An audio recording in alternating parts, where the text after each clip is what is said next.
Hallöchen ihr Lieben und herzlich willkommen auf meinem Kanal. Heute zeige ich euch ein richtig einfaches und leckeres Video und zwar wie ich Mini-Baguettes zubereite.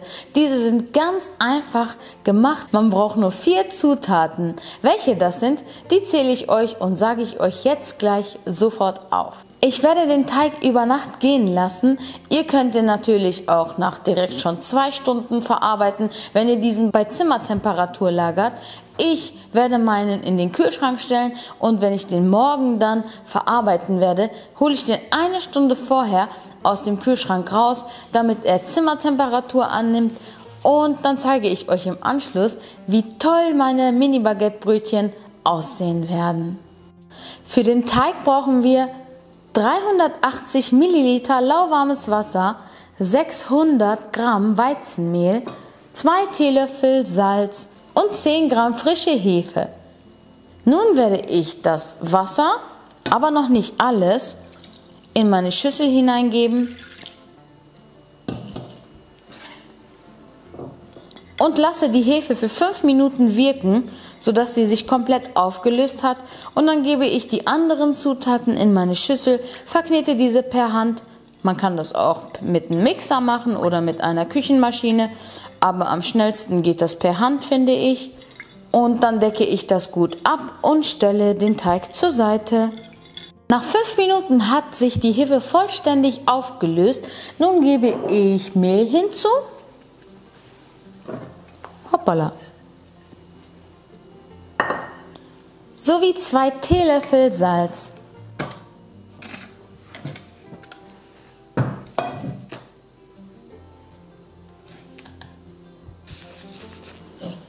Nun fange ich an, meinen Teig zu verkneten und füge peu à peu das Wasser hinzu. Das, was ich jetzt gerade mache, ist erstmal ein kleiner Vorteig und jetzt gebe ich nach und nach das Wasser hinzu. So kann das Mehl das komplette Wasser langsam aufsaugen. Nach 4 bis 5 Minuten ist der Teig schön geknetet und sobald sich dieser vom Schüsselrand löst, ist der Teig fertig.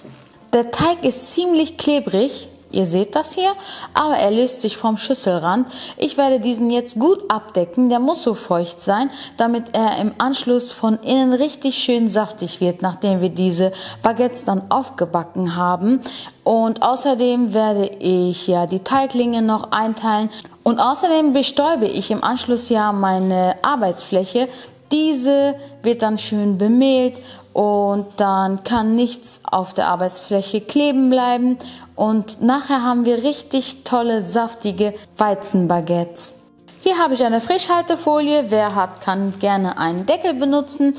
Für diese Schüssel habe ich keinen Deckel und deshalb benutze ich hier die Frischhaltefolie. Das wird jetzt so zur Seite gestellt und dann sehen wir uns, sobald ich den Teig einteile und dann aufbacke. Der Teig ist jetzt richtig schön gegangen, so wie man sehen kann.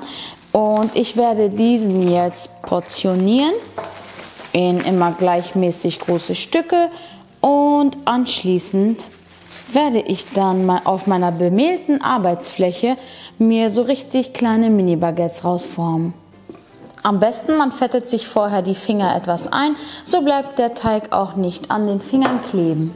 Hier habe ich mir einen Tropfen Öl hingeschüttet und dann arbeite ich damit dann immer. Der Teig muss klebrig sein, so werden die Mini-Baguettes nachher richtig schön saftig von innen.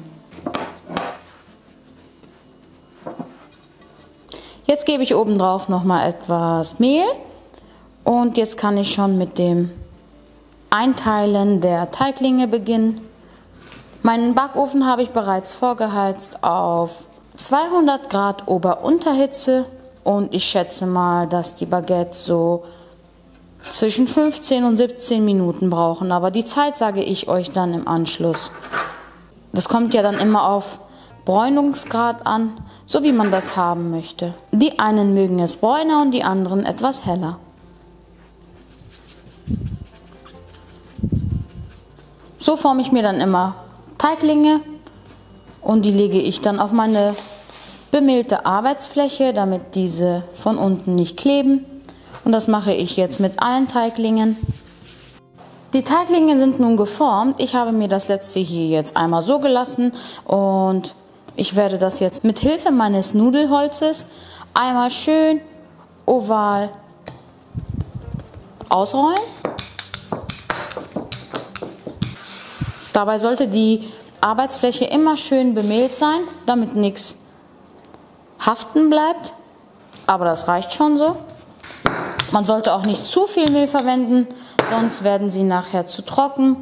Und jetzt beginne ich mit dem Umklappen. Und da solltet ihr hier immer unten die Naht andrücken. Und das wird jetzt immer so weiterhin umgeklappt und jedes Mal schön die Naht zusammendrücken, damit nachher nichts aufgeht und Luft in das Baguette eingearbeitet werden kann. Und hier unten drücke ich auch nochmal alles zusammen und so lege ich das dann auf mein Backblech. Und das mache ich jetzt mit allen Teiglingen. Die Baguettes schmecken lecker zum Befüllen oder auch einfach mal als Mittagessen, wenn man zum Beispiel ein Schnitzel hat und das da schön befüllt mit Salat und Gemüse. Man kann das Baguette zum Frühstück essen, je nachdem, worauf man gerade Lust hat.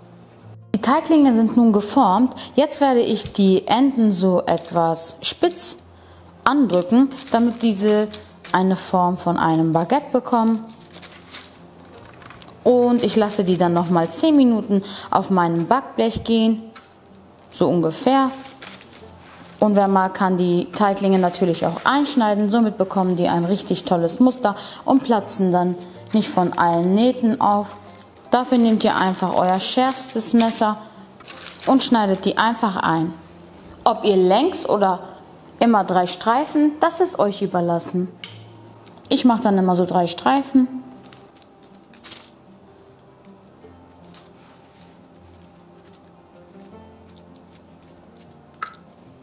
Jetzt gebe ich oben drauf nochmal etwas Mehl und dann kommen sie auch schon direkt in den Ofen und dann zeige ich euch gleich, wie diese fertig gebacken aussehen.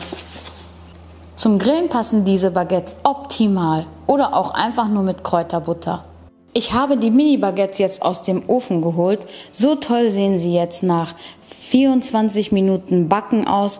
Also 24 Minuten auf Ober-Unterhitze und dann nochmal 2 Minuten im Anschluss nur für Oberhitze, damit ich diese goldbraune Farbe hier oben drauf bekomme. Und ich kann die jetzt leider noch nicht anschneiden, weil die noch viel zu heiß sind. Ich werde diese jetzt für etwa 10 Minuten abdecken und dann zeige ich die euch gleich im Anschnitt. Ich habe jetzt eins angeschnitten und so sieht das dann aus. Die sind super lecker geworden und schön weich. Probiert das Rezept mal unbedingt aus. Ich hoffe, ihr hattet viel Spaß beim Zuschauen. Hinterlasst mir gerne einen netten Kommentar. Ich sage jetzt schon mal bis zum nächsten Mal.